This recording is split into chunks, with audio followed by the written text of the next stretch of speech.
Pensando Ando presenta el mutismo selectivo bajo una mirada psicológica. Hay multitud de trastornos que pueden perjudicar el desarrollo de los niños, tanto interno como social. Por esto, hoy les contaré sobre el mutismo selectivo. Suena raro, ¿cierto? Pues este trastorno se evidencia principalmente en menores y no es relativamente común. El estudio de Lang sobre el mutismo selectivo en niños afirma que la prevalencia de niños de 4 a 7 años es entre el 0,7 y el 2%, y es mayor en niñas que en niños.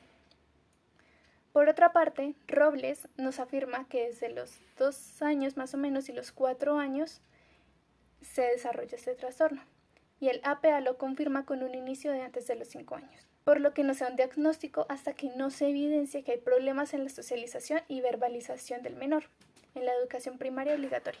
¿Y por qué decimos esto? ¿Qué es exactamente el mutismo selectivo? Regresando a la investigación de Lang, lo define como una falla persistente en el habla en contextos en los que se espera socialmente que haya comunicación, mientras que en otros contextos el infante puede hablar libremente. Según el manual del psicólogo, que es el DSM-5, nos indica que hay 5 criterios para aclarar este trastorno. Primero, el fracaso constante de hablar en situaciones sociales específicas en las que existe la expectativa por hablar a pesar de hacerlo en otras situaciones, como lo sería en la escuela. Segundo, que la alteración interfiera en los logros educativos, laborales o de comunicación. Tercero, la duración de esta alteración debe ser como mínimo de 1 mes.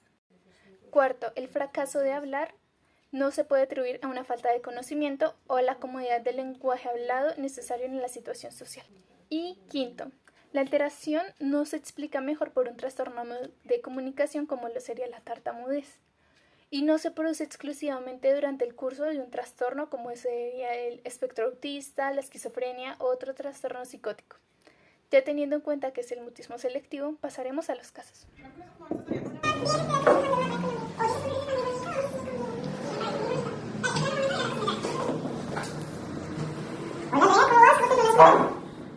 ¿Tienes algo? ¿Por qué te pones así conmigo? ¿Qué te he hecho? No. ¡Carolina!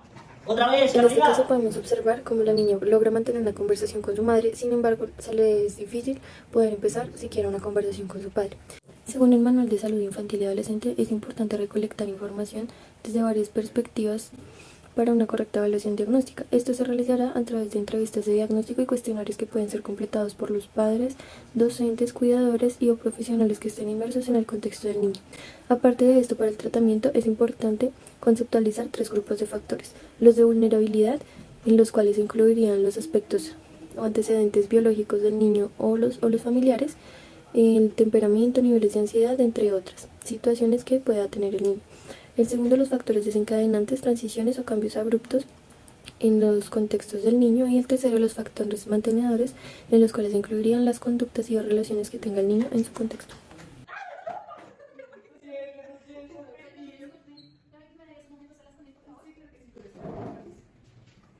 Juan, ven, tenemos que hablar.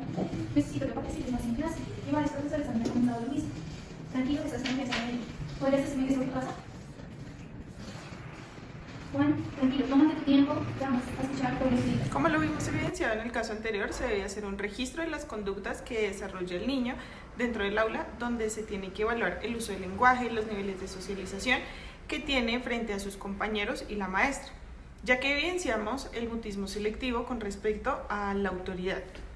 En la intervención se busca capacitar a la docente, como lo propuso Olivares en el 2018, para que se tengan estrategias de intervención, tales como es el reforzar que terminó sus deberes, analizar las dificultades que se presentan y conocer el juego cooperativo.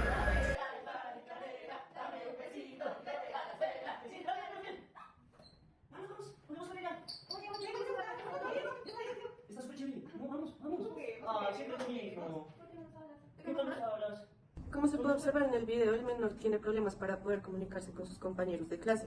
Por lo tanto, el mejor método de evaluación puede ser un mapa del aula, en donde el menor va a tener que indicar en cada momento o en cada contexto donde se le dificulta hablar con otros. Por otro lado, el método de intervención se puede usar la intervención basada en el hogar y en la escuela, desarrollada por Hein Christensen y sus colaboradores en el 2000. Cada tipo de mutismo selectivo era diferente en estos casos, ¿cierto? Por esto es muy importante lo aclaran muy bien en el 2016 Lang y sus compañeros en sus estudios, diferenciar cada tipo de mutismo selectivo y hacer un diagnóstico diferencial de cada uno. Hay veces que se puede confundir con TDAH, con Asperger y autismo, dificultades de expresión, ansiedad social, por lo que es súper importante tener en cuenta cada una de las expresiones que se puede dar durante el mutismo selectivo para poder hacer un muy buen diagnóstico diferencial. También hay que tener en cuenta de dónde viene su etiología. También Lang y Keverick y Pumarino nos hablan de que aunque no haya una causa específica, hay factores como los genéticos, de la parte biológica, también hay parte del temperamento, factores ambientales, estilos de crianza, y por otro lado Alacas nos dice que también se puede mantener deficiencias en el desarrollo de la motricidad gruesa y fina, existencia, la timidez, la sensibilidad que tiene el paciente. Entonces, características de personalidad que no se encuentran dentro del DSM-5.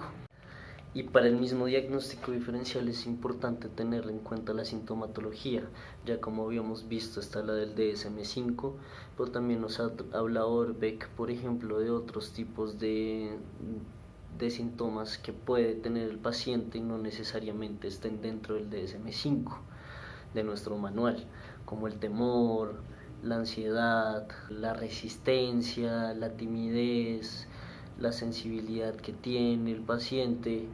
Entonces, características de personalidad que no se encuentran dentro del DSM-5. Por lo que es muy importante tener en cuenta esto en cada caso que se realice, y con toda la información que ya hemos visto, pues esperemos sea de utilidad para diferenciar el mutismo selectivo de otros trastornos.